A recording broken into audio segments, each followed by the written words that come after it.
اس آیت کے اندر اللہ تعالیٰ نے فرمایا کہ خلق الموت اور حیات، ہم نے موت کو پیدا کیا اور حیات کو، کیوں؟ لیبلوکم ایکم احسن عملا، تاکہ ہم تمہاری آزمائش کر لیں کہ تم میں کون اچھا عمل کرتا ہے. یعنی یہ عالم امتحان ہے، یہ کھانے اور پیخانہ پھرنے اور کپڑے پہن کر گھومنے کا عالم نہیں ہے، عالم امتحان ہے. اور عالم امتحان میں جو شخص کی بے فکری کرتا ہے اس کے نمبر اچھے نہیں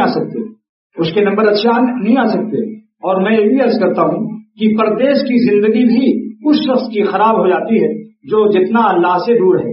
حضرت تھانوی رحمۃ اللہ علیہ نور اللہ مرقدہ فرماتے ہیں کہ اے دوستو، اگر تم اللہ والے بن جاؤ، یعنی متبع سنت و شریعت بن جاؤ، تو تمہاری دنیا بھی لذیذ کر دی جائے گی.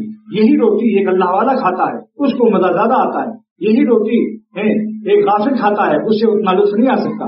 یہی ایک اللہ والے اپنے بال بچوں کو دیکھتے ہیں، مکان کو دیکھتے ہیں، اپنی نعمتوں کو، ان کو کچھ اور مزہ آتا ہے کہ میرے اللہ نے بچہ دیا، میرے اللہ کی رحمت سے یہ ہم کو بیوی عطا ہوئی، میرے اللہ کی رحمت سے مکان بنا.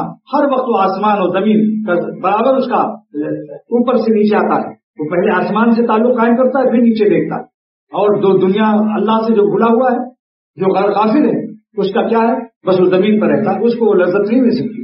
تو حضرت نے فرمایا کہ دنیا کی زندگی بھی ایمان اور اعمال صالحہ کی برکت سے، اللہ کا وعدہ ہے کہ ہم تمہیں حیات طیبہ عطا فرمائیں گے. حیات طیبہ کا ترجمہ کیا ہے؟ بالطف زندگی. ترجمہ تھانوی ہے حکیم الامت رحمۃ اللہ علیہ کا، کہ ہم جو لوگ ایمان لائے، اعمال صالحہ کرتے ہیں، نیک عمل کرتے ہیں، گناہ سے بچتے ہیں، تو ہم ان کو بالطف زندگی عطا کریں گے. تاکہ فلنحینہ حیاتا طیبہ.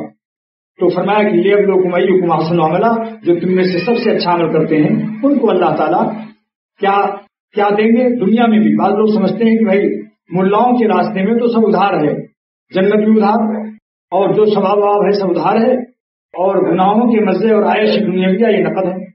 یہ بہت بڑی غلطی ہے. یہ شخص قرآن کو نہیں سمجھتا. اللہ فرماتے ہیں دیکھو میرا دوزخ ادھار نہیں ہے، اس شخص کی دنیاوی زندگی کو بھی میں جہنمی جیسے کر دیتا ہوں. جو شخص نافرمانی میں مبتلا ہے، رسول اللہ صلی اللہ علیہ وسلم کے طریقے سے جتنا ہٹا ہوا ہے، فإن له معیشۃ ضنکا، میں اس کی دنیاوی زندگی کو بھی تلخ کر دیتا ہوں اور سکون نہیں پاتا. سکون موقوف ہے اللہ تعالیٰ کی رضا پر.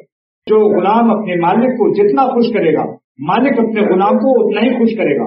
صحابہ نے 100% خوش کیا، رضی اللہ عنہم ورضوا عنہ کو ان کا ایک پروانہ مل گیا. اللہ ان سے راضی ہو گیا، وہ اللہ سے راضی ہو گیا.